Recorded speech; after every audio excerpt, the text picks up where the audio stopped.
So hello dear viewers, কেমন আছেন সবাই? আশা করি সকলেই ভালো আছেন। সো আজকের ক্লাসে আমরা শিখব পাস্ট ইনডিফিনাইট টেন্স। ঠিক আছে, সো অবশ্যই ক্লাসটি মনোযোগ দিয়ে সম্পূর্ণ দেখবেন, কেউ স্কিপ করে দেখবেন না। সো পাস্ট ইনডিফিনাইট টেন্স আর কি করার জন্য, পাস্ট ইনডিফিনাইট টেন্সটি পারার জন্য অবশ্যই আমাদেরকে পাস্ট ইনডিফিনাইট টেন্স কেমন হয় সেটা জানতে হবে। অর্থাৎ পাস্ট ইনডিফিনাইট টেন্সের ক্ষেত্রে যে বাক্যগুলো হয় সেই বাক্যগুলো কেমন হয়।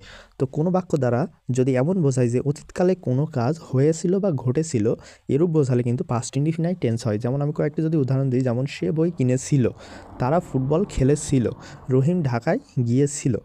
এগুলো কিন্তু সবগুলোই কি অতীতকালের কোনো কাজ হয়েছিল বা ঘটেছিল, অর্থাৎ অতীতকালে বোঝাচ্ছে অতীতকালে কোনো কাজ হয়েছিল বা ঘটেছিল, এমন বোঝালে কিন্তু এগুলো পাস্ট ইনডিফিনাইট টেন্স হবে। সো এগুলো পাস্ট ইনডিফিনাইট টেন্সেরই আর কি উদাহরণ।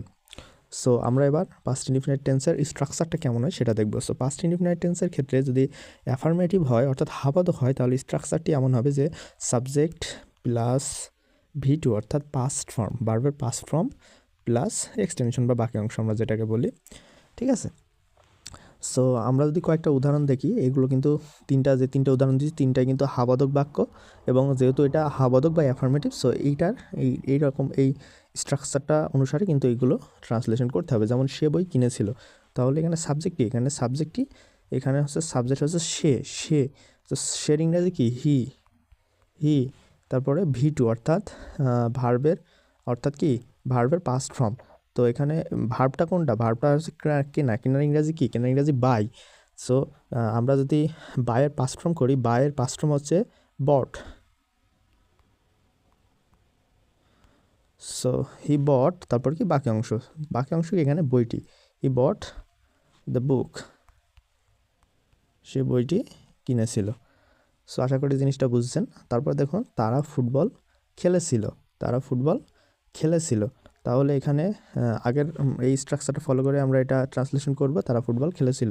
এখানে সাবজেক্ট কোনটা? এখানে সাবজেক্ট হচ্ছে দে, তারপরে কি V2 অর্থাৎ ভার্বের পাস্ট ফর্ম। এখানে ভার্ব কোনটা? এই যে খেলেছিল, এটা হচ্ছে ভার্ব। সো খেলা ইংরেজি কি? প্লে। সো প্লের পাস্ট ফর্ম হচ্ছে প্লেড। তাহলে দে প্লেড, তারা ফুটবল খেলেছিল। দে প্লেড ফুটবল, তারা ফুটবল খেলেছিল। সো তারপর দেখতে পাচ্ছেন রহিম ঢাকায় গিয়েছিল। তাহলে রহিম, এখানে হচ্ছে প্রথমে সাবজেক্ট, তারপরে কি V2 অর্থাৎ ভার্বের পাস্ট ফর্ম। এখানে ভার্ব কোনটা? যে যাওয়া। সো গিয়েছিল, তো গিয়েছিল এটার ইংরাজি হচ্ছে যাওয়ার ইংরাজি হচ্ছে গো। সো এটা যেহেতু V2 করতে হবে, সো গো ওয়েন্ট, রহিম ওয়েন্ট, তারপর কি এক্সটেনশন বা বাকি অংশ, রহিম ওয়েন্ট টু ঢাকা, রহিম ঢাকায় গিয়েছিল। আশা করি জিনিসটা বুঝে গেছেন। আবার যদি অতীতকালে কোনো কাজ ঘটতো বা রেগুলার হতো, অর্থাৎ অতীতকালে কেউ কোনো কাজে অভ্যস্ত ছিল, এরূপ বোঝাতেও কিন্তু পাস্ট ইনডিফিনাইট টেন্স হয়।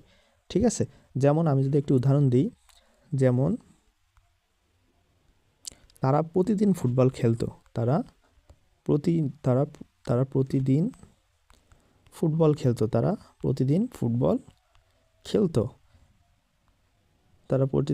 খেলতো। এখানে দেখুন, এখানে কিন্তু অতীতকালে কি তাদের অতীতকালের একটি রেগুলার কাজ ছিল যে তারা প্রতিদিন ফুটবল খেলতো।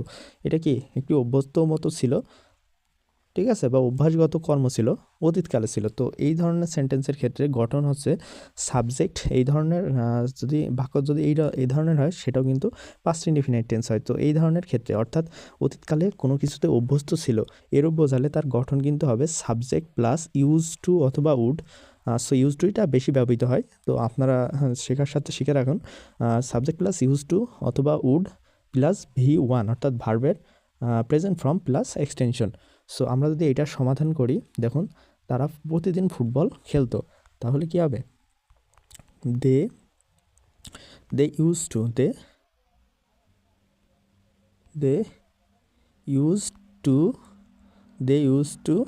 V1, they use to play football প্রতিদিন। They use to play football everyday.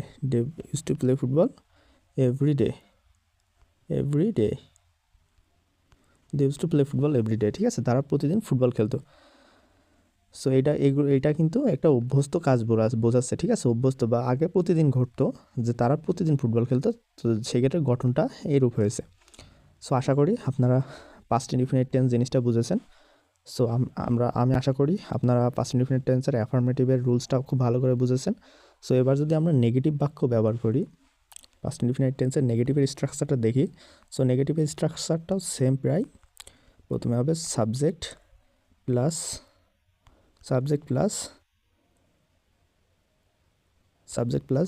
Did not plus V1 অর্থাৎ ভার্বের প্রেজেন্ট ফর্ম প্লাস এক্সটেনশন বা বাকি অংশ। ঠিক আছে, সো আমরা যদি কয়েকটা উদাহরণ দেখি, যেমন সে বইটি কিনেছিল না, সে বইটি কিনেছিল না,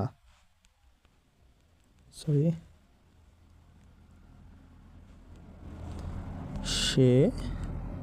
বইটি কিনেছিল না, বা তারা ফুটবল খেলেছিল না। সো এই ধরনের সেন্টেন্সের ক্ষেত্রে কিন্তু এগুলো কিন্তু দেখতে পাচ্ছেন নেগেটিভ বা নাবোধক বাক্য।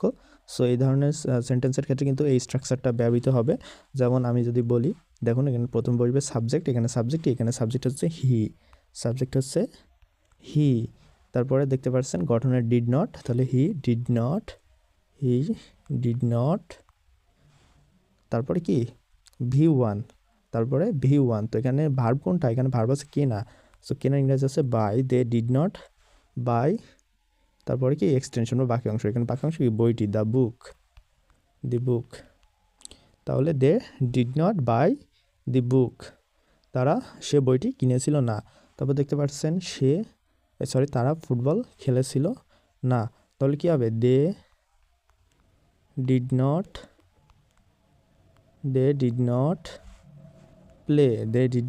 প্লে, খেলা ইংরাজি প্লে, এখানে V1 বসবে। So they did not play football, তারা ফুটবল খেলেছিল না। আশা করি আপনার পাস্ট ইনডিফিনিট টেন্সের নেগেটিভটা খুব ভালো করে বুঝেছেন। এবার আমরা দেখব পাস্ট ইনডিফিনিট টেন্সের ইন্টারোগেটিভ অর্থাৎ প্রশ্নবোধক বাক্যগুলো কেমন হয়। সো দেখুন, এবার আমরা দেখব পাস্ট ইনডিফিনিট টেন্সের ইন্টারোগেটিভ। সো দেখতে পাচ্ছেন, যদি পাস্ট ইনডিফিনিট টেন্সের ইন্টারোগেটিভ অর্থাৎ প্রশ্নবোধক ক্ষেত্রে স্ট্রাকচারটা এইরূপ হবে যে হচ্ছে ডিড, প্রথমে বসবে ডিড, তারপরে বসবে হচ্ছে সাবজেক্ট, তারপরে বসবে ভার্বের V1 অর্থাৎ ভার্বের প্রেজেন্ট ফর্ম প্লাস বাকি অংশ প্লাস অবশ্যই যেটি ইন্টারোগেটিভ প্রশ্নবোধক চিহ্ন শেষে। সো আমি যদি দুটো উদাহরণ দেখি, যেমন সে কি বইটি কিনেছিল, সো এটার ক্ষেত্রে তাহলে এই যে প্রথমে গঠনের ডিড, তারপরে দেখতে পাচ্ছেন সাবজেক্ট হবে ডিড, এখানে সাবজেক্ট কোনটা, এখানে সাবজেক্ট হচ্ছে সে, অর্থাৎ সে ইংরেজি হচ্ছে হি, তারপরে হচ্ছে দেখতে পাচ্ছেন V1। সো এখানে ভার্ব কোনটা, ভার্ব হচ্ছে কেনা ইংরাজি কি buy. So did he buy, তারপরে কি এক্সটেনশন অর্থাৎ বাকি অংশ কি বইটি, তাহলে ডিড হি বাই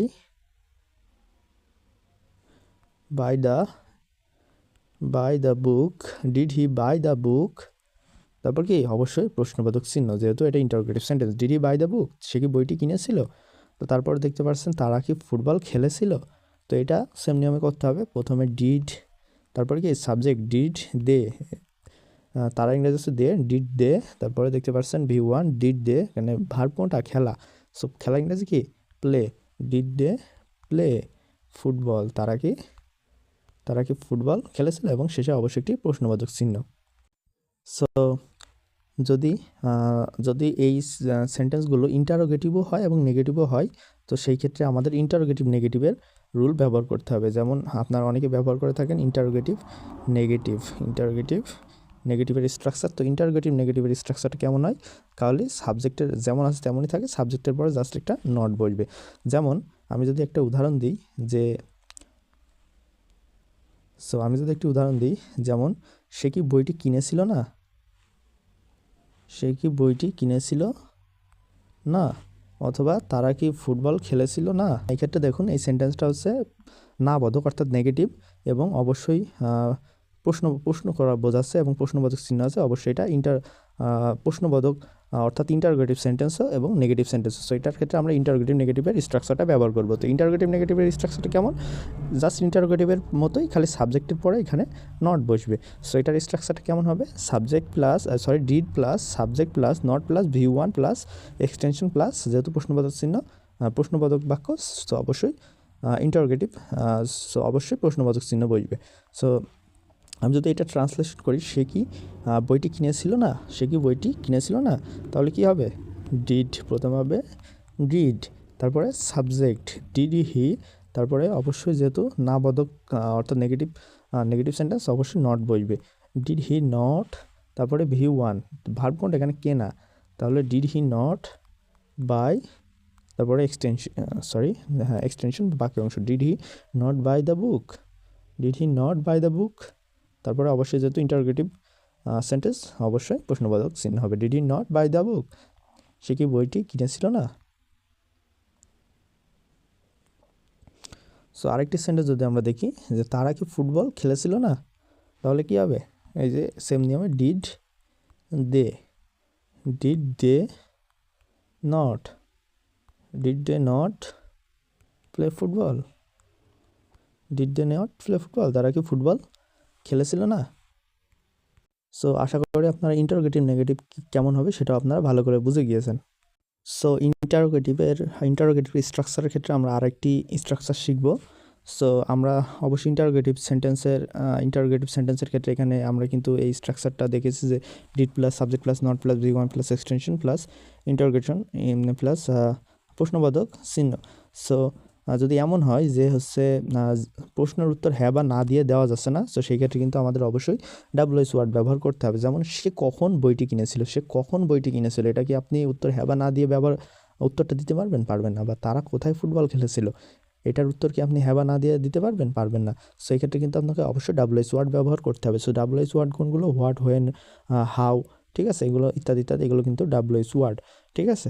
সো আমি যদি দেখাই যে সে কখন বইটি কিনেছিল, সো এটার ক্ষেত্রে আমরা হ্যাঁ বা না দিয়ে উত্তর দিতে পারছি না, সেই ক্ষেত্রে এই যে ডাব্লিউএস ওয়ার্ডের এই স্ট্রাকচারটা ব্যবহার করতে হবে। প্রথমে ডাব্লিউএস ওয়ার্ড, তারপর ডিড প্লাস সাবজেক্ট, সরি এখানে নট হবে না কারণ এটা নেগেটিভ না, সো এটা নট হবে না। সো দেখতে পাচ্ছেন, আমি আবার যদি বলি এখানে প্রথমে কি বসবে? ডাব্লিউএস ওয়ার্ড, তারপর did plus subject plus V one plus extension plus প্রশ্নবোধক চিহ্ন। সো দেখতে পাচ্ছেন সে কখন বইটি কিনেছিল। সো এটা যদি আমরা সমাধান করি, প্রথমে ডাব্লিউএস ওয়ার্ড দিয়ে শুরু করতে হবে, কারণ এটার উত্তর আপনি হ্যাঁ বা না দিয়ে দিতে পারবেন না। সো সে কখন বইটি কিনেছিল, তাহলে এখানে ডাব্লিউএস ওয়ার্ড ব্যবহার করতে হবে। সো ডাব্লিউএস ওয়ার্ড কোনটা ব্যবহার করব? এখানে যেহেতু কখন আছে, কখন ইংরাজি আছে হোয়েন, কখন ইংরাজি কি? হোয়েন, তাহলে হোয়েন, কখন ইংরাজি আছে হোয়েন, তারপর দেখতে পাচ্ছেন স্ট্রাকচারের ডিড, হোয়েন ডিড, তারপরে সাবজেক্ট কি? সাবজেক্ট হি বা সি, এখানে সে আমি ধরলাম একটি ছেলে, সো এইটু হি, তো তাই হি বসালাম। সো হোয়েন ডিড হি, তারপরে দেখতে পাচ্ছেন ভি ওয়ান, এখানে ভার্ব কোনটা? ভার্ব হচ্ছে কেনা, সো কেনার ইংরাজি কি? কেনার ইংরাজি হচ্ছে buy. So when did he buy, তারপরে এক্সটেনশন অর্থাৎ বাকি অংশ হচ্ছে বইটি, দ্য বুক, প্রশ্নবোধক, যেহেতু অবশ্যই এটা ইন্টারোগেটিভ সেন্টেন্স, অবশ্যই প্রশ্নবোধক চিহ্ন দিতেই হবে। সো তারপরে দেখতে পাচ্ছেন তারা কোথায় ফুটবল খেলেছিল। সো এটার উত্তর কিন্তু আপনি হ্যাঁ বা না দিয়ে দিতে পারবেন না। সো যেহেতু হ্যাঁ বা না দিয়ে দিতে পারবেন না, তো এটার অবশ্যই ডাব্লিউএস ওয়ার্ড ব্যবহার করতে হবে। সো ডাব্লিউএস ওয়ার্ড কোনটা ব্যবহার করবেন? এখানে কোথায় যেহেতু আছে, আমরা ব্যবহার করবো হোয়ার। কোথায় ইংরাজি হোয়ার,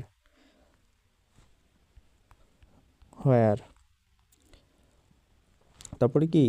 তারপরে ডিড, হোয়ার ডিড, তারপরে সাবজেক্ট কোনটা? সাবজেক্ট তারা ইংরাজি হচ্ছে দে, হোয়ার ডিড দে, তারপরে ভি ওয়ান অর্থাৎ ভার্বের প্রেজেন্ট ফর্ম, ভার্ব কোনটা? খেলা ইংরাজি হচ্ছে play, where did they play কি? তারপরে এক্সটেনশন বা বাকি অংশ, এখানে এক্সটেনশন কোনটি? ফুটবল, তারপরে অবশ্যই প্রশ্নবোধক চিহ্ন। So where did they play football, তারা কোথায় ফুটবল খেলেছিল। সো এই ছিল আজকের ক্লাস। অবশ্যই তো আশা করি আপনারা পাস্ট ইনডিফিনিট টেন্সটি খুব ভালো করে বুঝেছেন। সো ভিডিওটি যদি ভালো লাগে অথবা এই ক্লাসটি থেকে যদি আপনি উপকৃত হন, অবশ্যই একটি ভিডিওতে লাইক করবেন এবং অবশ্যই আপনাদের মতামত কমেন্টে জানাবেন। তো ভিডিওটি দেখার জন্য সবাইকে অসংখ্য ধন্যবাদ। সবাই ভালো থাকবেন, সুস্থ থাকবেন।